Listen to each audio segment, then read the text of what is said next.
Hey guys, so it's been a while since I've done a YouTube. I'm gonna try and get more consistent with it, but I am excited to share that I am pregnant. Today's January 11th, so I'm 7 weeks about right now. By the time I post this, I'll be further along and I'll update you on my journey.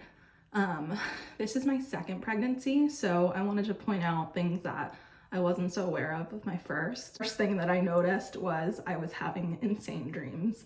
Insane, vivid, scary, nightmarish dreams. And that's something that I had with my first pregnancy as well.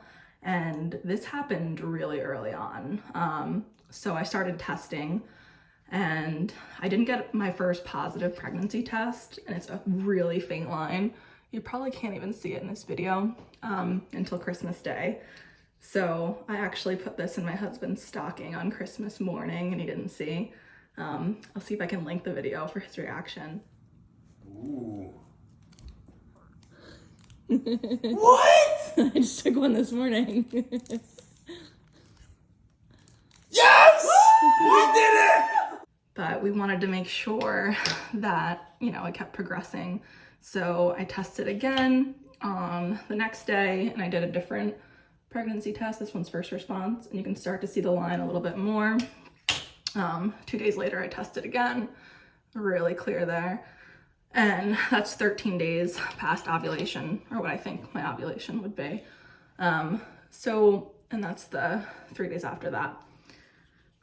So a really weird symptom, and I'm so curious if this has happened to anyone else. I know some people aren't gonna believe me, but I'm not making this up.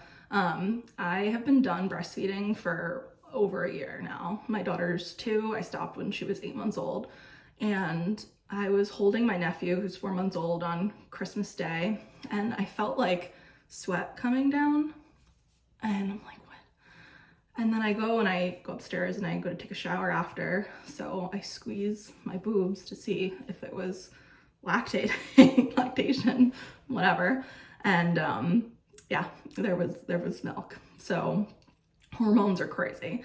And I'm so curious if this has happened to anyone else, because I was like so just confused, and it kind of validated, okay, yeah, I'm definitely pregnant. Aside from that, I didn't really get the sore boobs until, not even sore boobs, I know that's a really common one, but sore nipples until this week. So 6, 7 weeks. And not like super sore. I know some women say like that's the first thing they notice. So that might be something you're experiencing. I also noticed my sense of smell was heightened. That was the second thing really that I noticed immediately, aside from the vivid dreams. To talk about PCOS a little bit, there's different kinds of PCOS, and I had been experiencing symptoms of excess fatigue, tired no matter what, no matter how much coffee I drink, no matter what I ate, what I did during the day. And I exercise, I teach yoga, I do cycling, I do some strength training. I've been in fitness for a really long time. And these past couple of years, I've just kept gaining weight. I'm always hungry for carbs. And no matter what I do, I'm not able to lose the weight.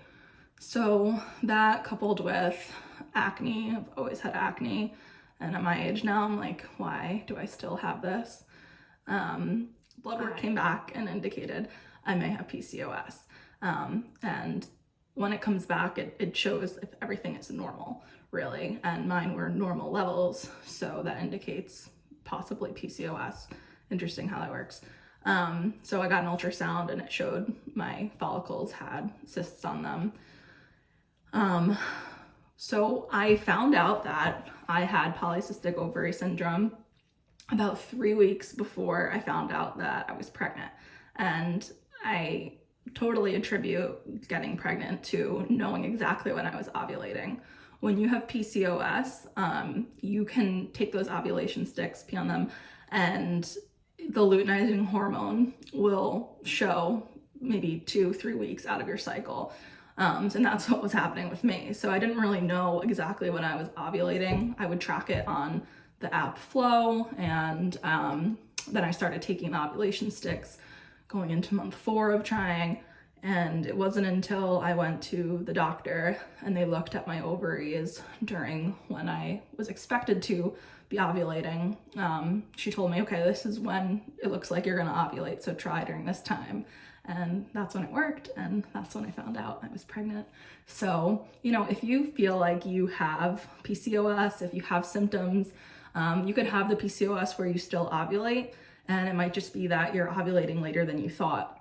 And I should have known this because with my daughter, I thought I ovulated a week earlier than I did, and she ended up being born on Christmas Eve. So, you know, you can't really plan a due date, but I had expected to have ovulated the week earlier than I did with that one.